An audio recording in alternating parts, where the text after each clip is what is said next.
Welcome back to my book channel. My name is Lauren. Hold on, let me put some lip gloss on because okay, I feel better and my lips don't look dry. So today, if you can tell, I have another reverse harem series by C.M. Stulich, and it's the HAVOC series. I had a reading slump after I read this. I binged it actually. So yeah, it was a lot. It was a lot. And if you don't know, this is basically a dark bully like in the first book, but then it's just like dark romance after the first book, a reverse harem. And it's wild. There's so many trigger warnings in here because I told you, it emotionally drained me for a reading slump after I finished the entire series. Actually, it was like around the fourth book that my reading slump was like coming on, but I knew I had to finish this because I just could not, I could not finish this altogether. I just couldn't do it. So let's start with like the premise of the first book. So in the first book, we have Bernie. She calls HAVOC. HAVOC is the acronym for all of the boys in the HAVOC crew, which is Hazel, Aaron, Victor, Oscar, and I think it's Callum. They make up HAVOC at her school.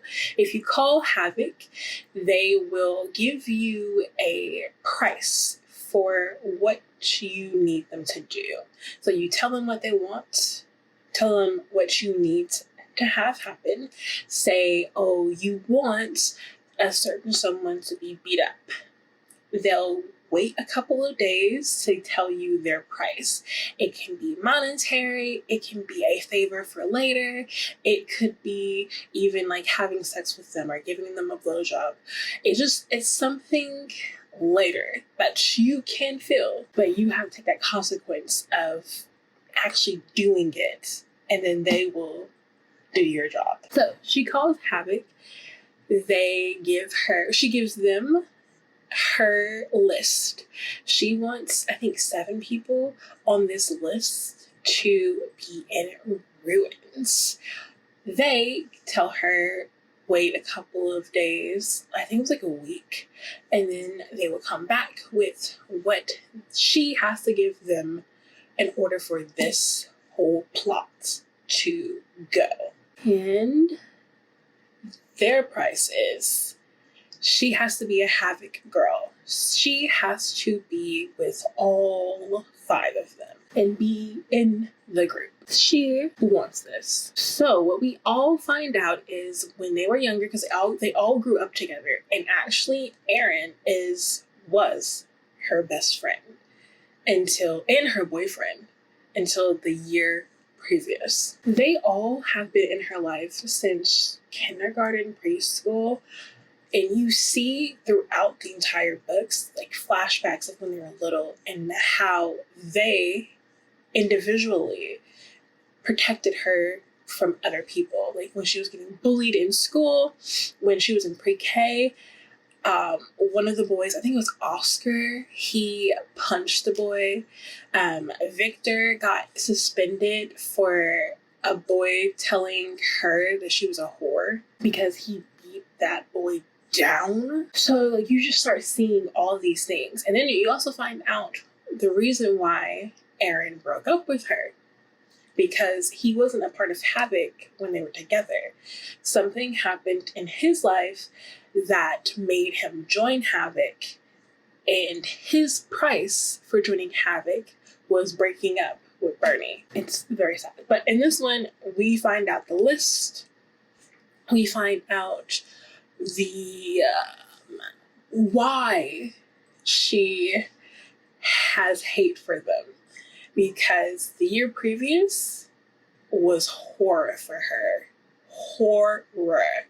Well, I think it was sophomore year, so she's a senior now, so I think it was sophomore year. She lost her best friend. She lost her sister her older sister, and everything was bad. But she lost her best friend because her best friend called havoc on her. So for 4 months, these 5 boys destroyed her life. It was bad. They bullied her. Victor, he put her in his closet for 7 days with like Nutri-Grain bars and a pot so she can piss and shit in. But he left her there for 7 days. So her calling havoc on for these boys who destroyed her is big. And she's just trying to get revenge on all the people who ruined her life beforehand, but the boys. And so that starts off the list.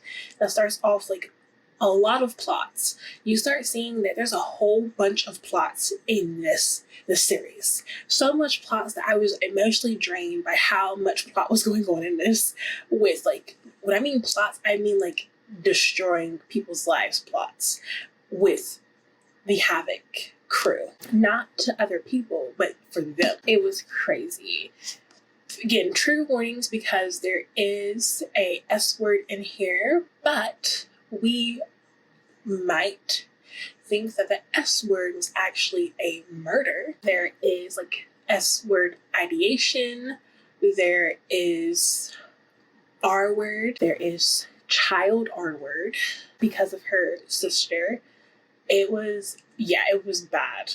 Abuse, physical and emotional, because of her parent and her stepfather. A lot's going on in the series, and it just starts with this book, obviously, but it's crazy. So then we get to chaos. In this one person is already down in the first book, so they start on another person in this book. And that person gets brung up.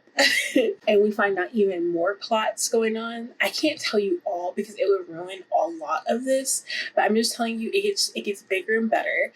But the spice happens at the end of the first book, and then we start seeing the boys come in.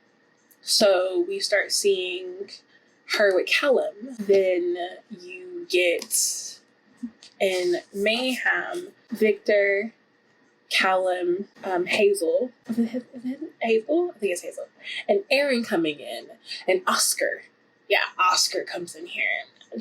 There's so much going on. I just can't tell you without reading and everything. But like the list gets shorter, but the plot gets thicker because she's married now.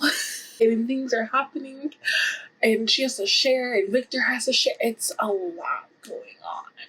A lot. And Anarchy, which this is Oscar. So let me just tell you who the boys are on the cover. So this is Victor. We love Victor. He is an alpha hole. He's possessive. And rich, like super duper rich, at this really subpar high school. I keep saying Hazel. It's not Hazel. It's Hal. This is Hal. And you can tell because, process of elimination, and because of his hair. This is Callum. You can tell because Callum always wears a hoodie because of his scars, and also because he has scars. This is Oscar, only because Oscar's the only person that wears glasses. And also, he has a hand tattoo, which we love. This is the book that made me start going into my reading slump. It was just so much going on. We are dwindling down on the list of people on her list, but it just keeps adding more people that are trying to gun for them in the worst way. And then last but not least, this is Aaron, who was her best friend turned boyfriend turned enemy turned boyfriend again. And this is the thickest one. But after this, I literally was just here for the sex. I didn't even care about the plot anymore. I was just here for the sex. I was just here for the boys. It was a lot that I just can't read again because of how drained I was after everything. Oh, and there's so much death in this book. There's so much death. Obviously because there's a gang, but there's so much death in this book. I'm just saying. But would I recommend this to people? Yes. I would definitely recommend this, especially since this is a journey. A huge emotional journey that I think you might like if you like a huge amount of plot in a reverse harem that just leaves you on the edge of your seat for what's about to happen next. Who's going for who's getting hurt, who's getting killed, and how's this person, and this person really needs to like just go unalive. Just unalive them, please. Hurry up. But yes, I would definitely recommend. Gosh, forewarning, I was emotionally drained. I think you might be emotionally drained after this. But yeah, I gave this entire series a 3.5. A 3.75 if I'm like being on the cusp of everything. But it's just my emotions. Gosh. That is it for today. My name is Lauren from Leading Lauren Explorer. I hope to see you all in my next video. I post a video Monday, Wednesday, Friday, sometimes Sunday, always at 9 a.m. And CST. I hope you all have a wonderful day, like I said before, and bye.